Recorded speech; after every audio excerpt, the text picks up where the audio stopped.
Hello, नमस्ते दोस्तों। आप सभी का स्वागत है सुरभि मोरल स्टोरी चैनल पर। दोस्तों, आज मैं आपके लिए एक कहानी लेकर आई हूँ। वीरांगनाओं की कहानी, ऐतिहासिक कहानियाँ। तो आप हमारे भारत की रानियों को जान सकोगे कि उन्होंने अपने देश के लिए क्या क्या किया। आज मैं आपको कहानी जो सुनाने जा रही हूँ, सैनिक का रहस्य। आगे आप कहानी में देखिए मैं किसके बारे में सुना रही हूँ, और आप पूरी कहानी जरूर देखिएगा तो आपको गर्व महसूस होगा हमारी रानियों पर, जिन्होंने हमारे देश को आज़ाद कराया। भारतीय नारी ने पत्नी बनकर पति को परमेश्वर के समान पूजा, तो कभी माँ तथा बहन के रूप में अपने वीरों को तिलक लगाकर मातृभूमि की रक्षा के लिए भी भेजा। उसने कभी राखी बांधकर भाई को अपनी रक्षा का भार सौंपा, तो कभी स्वयं ने केसरिया बाना पहनकर भाई की रक्षा भी की। आज की बात करते हैं हम पद्मा की। पद्मा एक ऐसी साहसी नारी थी। मालवा के इतिहास में पद्मा का नाम बड़ी श्रद्धा और सम्मान के साथ लिया जाता है। पद्मा ने मात्र 14 वर्ष की आयु में ऐसा साहसी कदम उठाया जिसने उसे इतिहास में अमर कर दिया। पद्मा का जन्म भोपाल के एक साधारण राजपूत घराने में हुआ था। अभी वह मात्र 2.5 वर्ष की ही थी कि दुर्घटना में उसके माता पिता का एक साथ देहांत हो गया।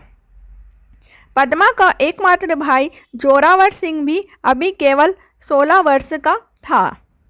जोरावर सिंह बड़ा निडर और साहसी था।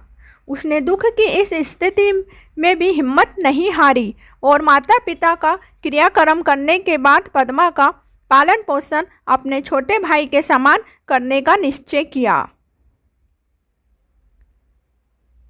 जोरावर सिंह ने पद्मा को राजपूत बालकों के समान घुड़सवारी, तीरंदाजी, तलवारबाजी की शिक्षा दी। पद्मा को आरंभ से ही युद्ध विद्या में विशेष रुचि थी। वह हमेशा सैनिकों के समान कपड़े पहनती थी तथा उसका व्यवहार भी पुरुषों जैसा था। कभी कभी तो उनका मर्दाना रूप देखकर जोरावर सिंह भी भ्रम हो जाता था।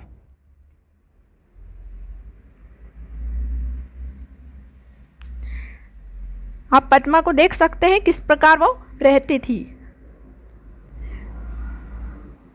धीरे धीरे पद्मा बड़ी हो गई। जोरावर सिंह अभी तक पिता द्वारा संचित धन से घर का खर्च चला रहा था। धन समाप्त होते ही उसने इधर उधर काम के लिए प्रयास आरंभ कर दिया, लेकिन हर जगह निराशा ही हाथ लगी। उन दिनों भोपाल में नवाब का शासन था, अतः एक राजपूत को काम मिलना अत्यंत कठिन कार्य था। अंत में मजबूर होकर जोरावर सिंह को एक महाजन से कर्ज लेना पड़ा। उसे विश्वास था कि शीघ्र ही कोई काम धंधा मिल जाएगा, वह महाजन का कर्ज चुका देगा, किंतु बहुत प्रयास के बाद भी उसे कहीं कोई काम नहीं मिला। इधर महाजन का कर्ज तेजी से बढ़ रहा था। कुछ समय बाद महाजन जोरावर सिंह से अपना धन मांगा। जोरावर सिंह मजबूर था। एक बार महाजन और जोरावर सिंह के मध्य कर्ज को लेकर विवाद भी हो गया।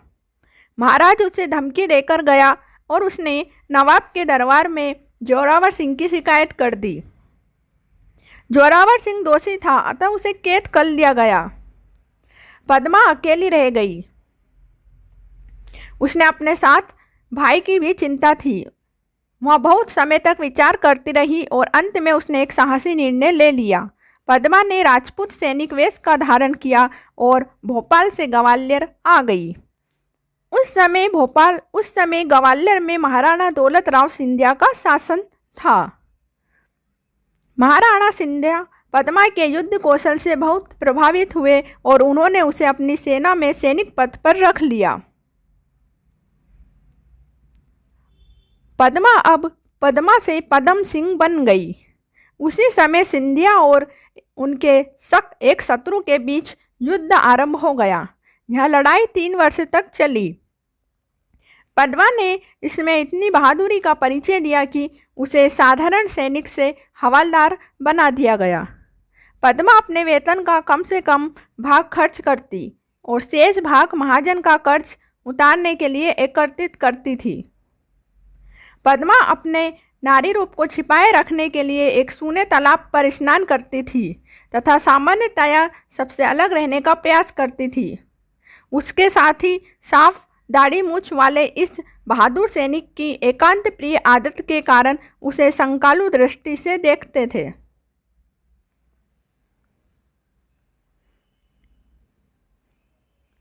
एक दिन एक सेनापति ने पद्मा का पीछा किया और उसे तालाब में स्नान करते देख लिया।